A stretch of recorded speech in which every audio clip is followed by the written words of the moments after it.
Hebreus capítulo 9, versículo aqui do 16 ao 28, onde fala a nova aliança.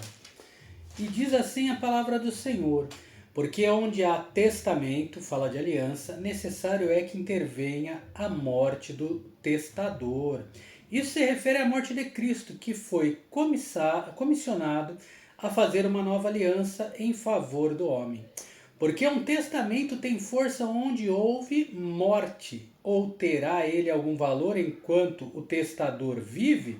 E diz-nos claramente que a morte de Cristo na cruz foi uma questão legal. Isso simplesmente significa que não é válido até que a pessoa a quem pertence o testamento morra, como é o caso de qualquer testamento normal. Por isso, também o primeiro, a antiga aliança, não foi consagrada sem sangue, mas era apenas o sangue de animais. Porque havendo Moisés anunciado a todo o povo todos os mandamentos segundo a lei mosaica, tomando o sangue dos bezerros e dos bodes, revela o selo da antiga aliança, que era o sangue derramado, e obviamente era um tipo de sangue derramado de Cristo, com água. Então, tomando o sangue dos bezerros e dos bodes, vírgula, com água, lã púrpura e ísopo, e aspergiu tanto mesmo livro como todo o povo. Vamos entender aqui. Então, revela aqui, tomando o sangue dos bezerros e dos bodes, o selo da antiga aliança, que era o sangue derramado, e obviamente era um tipo de sangue derramado de Cristo, e com água. Como o sangue testemunhava a natureza de sua morte expiatória, João 15, 19, 34, a água testemunha da sua humanidade plena e verdadeira, João 19, 34 também. E a lã púrpura? A lã é normalmente branca, o que simboliza a justiça de Cristo. No entanto, ela foi tingida de vermelho, o que demonstra o fato de que era requerido o sangue de Cristo para tornar essa justiça disponível ao homem. E o ísopo é uma planta parecida com um arbusto que tipificou sua morte na cruz. Como homem, no Egito, o sangue foi esfregado nos umbrais das portas, por ísopo. Êxodo 12, 22. E quando se diz, e aspergiu tanto mesmo o livro como todo o povo, refere-se ao livro de Levíticos e à tribo de Levi, comissionados para o serviço do tabernáculo. Dizia respeito às pessoas, aspergir com sangue era ratificação da aliança e simbolizava o sangue de Cristo, que seria no devido tempo derramado e aplicado pela fé no coração e na vida dos pecadores, crentes, e o sangue era misturado com água. E aqui no versículo 20, dizendo: Este é o sangue do testamento que Deus vos tem mandado. Está falando do que tornou a aliança antiga válida.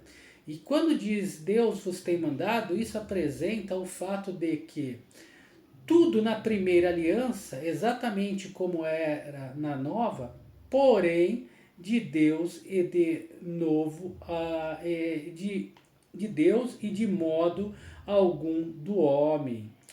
E semelhantemente aspergiu com sangue o tabernáculo e todos os vasos do ministério. Este versículo particularmente demonstra a hediondez do pecado e que ele contaminou tudo nessa terra. E quase todas as coisas, segundo a lei, se purificaram com sangue. Algumas poucas coisas eram purificadas com água, mas quase tudo com sangue. E sem derramamento de sangue não há remissão. O sangue de Cristo derramado na cruz é a única solução para o pecado, os males e os problemas deste mundo. O problema do mundo, como também é o da igreja, é que sempre procurou substituí-lo por alguma outra coisa. Mas para que fique claro, é a cruz somente. A cruz e a cruz, diz aqui o escritor da interpretação nessa Bíblia. De sorte que era bem necessário que as figuras das coisas celestiais assim se purificassem. Tudo o que diz respeito ao tabernáculo e seus vasos sagrados era uma coisa do que há no céu, uma vez que os homens haviam trocado os móveis e o tabernáculo, eles tinham que ser purificados com sangue. Trocados não, tocados. Uma vez que os homens haviam tocado os móveis e os tabernáculos, eles tinham que ser purificados com sangue. Isto é, com sangue de animal. Mas as próprias coisas celestiais com melhores sacrifícios do que estes. Se o homem tivesse que entrar no céu, a morada de Deus, teria que haver um melhor sacrifício do que aquele do sangue de animais. Porque Cristo não entrou num santuário feito por mãos. No que diz respeito ao oferecimento, o seu precioso sangue no propiciatório, Cristo não entrou no tabernáculo ou no templo terreno. Figura do verdadeiro, porém no mesmo céu, para agora comparecer por nós na presença de Deus. Então aqui apresenta o fato de que as figuras eram apenas temporárias. E quando fala na presença de Deus, fala do propósito e do motivo da cruz. Tudo isso foi possível e feito por nós. Tudo isso foi feito por nós, melhor dizendo. Nem também para oferecer-se a si mesmo por muitas vezes. Refere-se ao fato de que o único sacrifício de Cristo, que era a oferta de si mesmo na cruz, foi eternamente suficiente para a purificação de todo pecado, passado, presente e futuro, e nunca precisará ser repetido. Como entra o sumo sacerdote no santuário e na casa, como entra o sumo sacerdote no santuário a cada ano com sangue alheio. Oferece um sumo sacerdote de Israel na antiguidade, que entrava no lugar santíssimo uma vez ao ano, no grande dia da expiação, levando o sangue de animal. De outra maneira, necessário lhe fora ao Senhor Jesus, padecer muitas vezes desde a fundação do mundo. Então, de outra maneira, necessário lhe fora padecer muitas vezes desde a fundação do mundo. Aqui ele não está falando que Jesus precisou padecer, mas foi ao Senhor Jesus. Apresenta o fato de que ele não operava como sumos sacerdotes de Israel, que ao dito tinham que oferecer sacrifício todos os anos, mas o Senhor Jesus não. Uma única vez já foi possível pagar todos os pecados, porque nele não havia pecado. Mas agora, na consumação dos séculos, uma vez se manifestou para aniquilar o pecado pelo sacrifício a si mesmo. Isso apresenta o único sacrifício de Cristo como suficiente para sempre. E também pelo sacrifício de si mesmo. Ele não simplesmente cobriu o pecado, mas sim o tirou. João 1,29. E como aos homens está estabelecido morrerem uma só vez, diferente do que algumas religiões alguém pensa, que vai morrer e por causa dos seus pecados, dos seus erros, vai vir uma nova vida para mudar, aperfeiçoar, para chegar à perfeição. Não, isso é heresia. Isso não tem base bíblica. A palavra de Deus ela é clara. E como aos homens está estabelecido morrerem uma só vez, vindo depois disso o juízo. Por causa da queda, todos os homens estão sob a sentença de morte.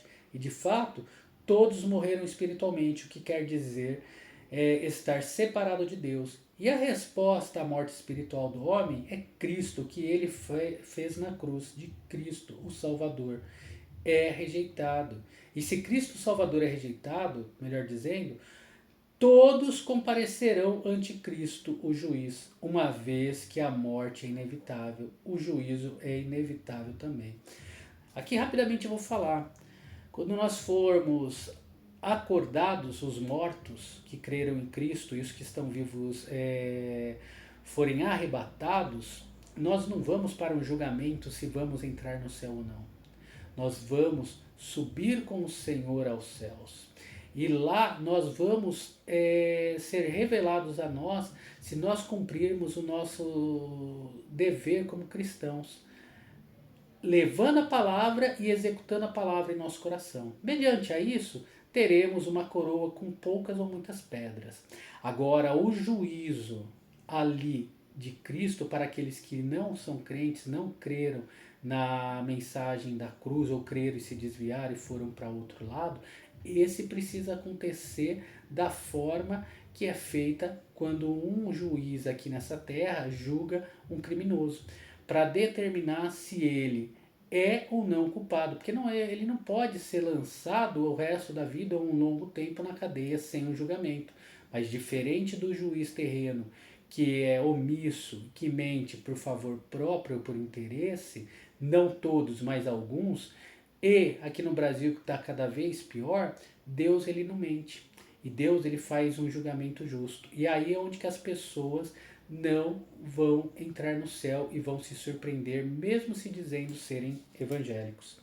Continuando, assim também Cristo, oferecendo-se uma só vez para tirar os pecados de muitos, a cruz foi a solução de Deus para o pecado e de fato a única solução, aparecerá a segunda vez, sem pecado, aos que o esperam para a salvação. Refere-se à segunda vinda. Sem pecado se refere ao fato de que a segunda vinda não será para expiar o pecado, porque isso já foi feito na cruz, a sua primeira vinda. A segunda vinda trará todos os resultados da salvação para este mundo, o que se refere a tudo que ele fez na cruz. Agora temos apenas as primícias. Romanos 8:23. Coisas melhores ainda estão por vir, quando ele nos levar e acabar com toda a hóstia de Satanás e Satanás. E isso ainda vai um longo tempo. Deus abençoe a todos, um forte abraço e até o próximo vídeo.